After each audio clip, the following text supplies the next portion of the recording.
Welcome to Local Edition on Time Warner Cable. I'm Steve Swatt with the Sacramento Report.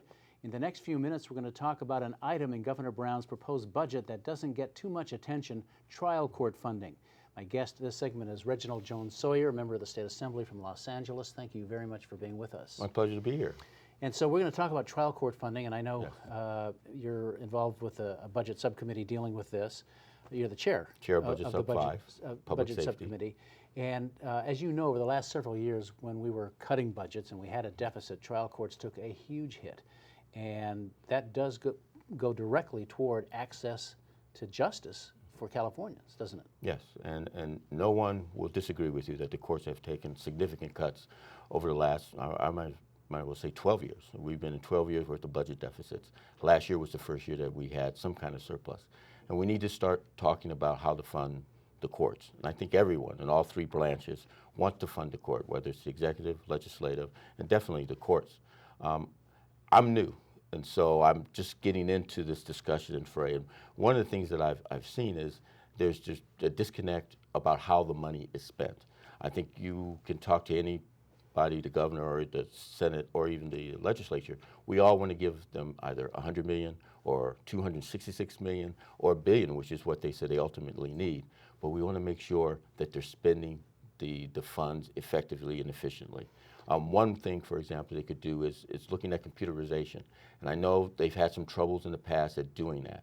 We need to get back to that discussion. But more important, we don't have to have this triangle where we're fighting with one another, not understanding whether or not we can trust whether or not one branch is spending the money, or this thing that I hear all the time, third branch of government, and that the other two branches can't get involved. What happens is you have this donut hole where the poor and the underserved are falling through the cracks. They ended up with long lines to justice. They can't get the kind of court cases that they need. And ultimately, it's the taxpayers that suffer.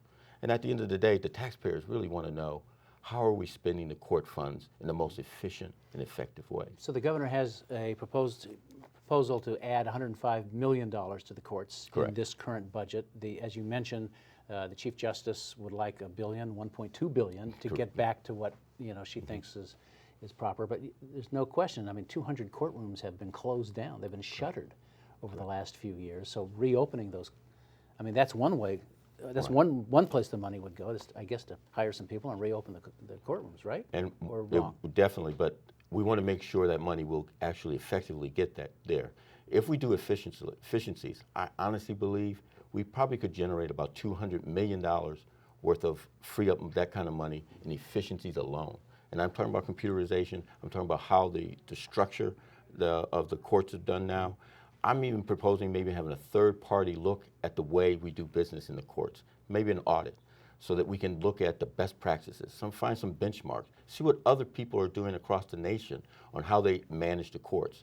If you remember, we kind of compressed these courts into one several years ago, and we've hurriedly put them together and made Superior Court into municipal courts. They didn't really have time to re-evaluate how the AOC works together with the Judicial Council, works together with the Superior Court. Then you have 58 presiding judges in 58 counties, and they all have management responsibilities. There might be a better way to streamline it so it can be more efficient and effective. And so that's why I'm probably going to propose that we do some kind of audit so we can maybe come up with about $250 million worth of efficiencies, which you don't have to give extra money to, but we just run the courts a lot better. And accountability. And accountability. Right. All right. Well, we're out of time, but it's a fascinating subject. As we move along in the budget process, I hope you'll come back. We can talk about this as you study this more. Okay. But Assemblyman, thank you very much for coming by and talking about this. My pleasure. We appreciate it. Thank you for having me on. And thanks to our viewers also for watching Local Edition on Time Warner Cable. A reminder, you can see this and other interviews on My Government On Demand, also on YouTube. I'm Steve Swatt. Have a great day.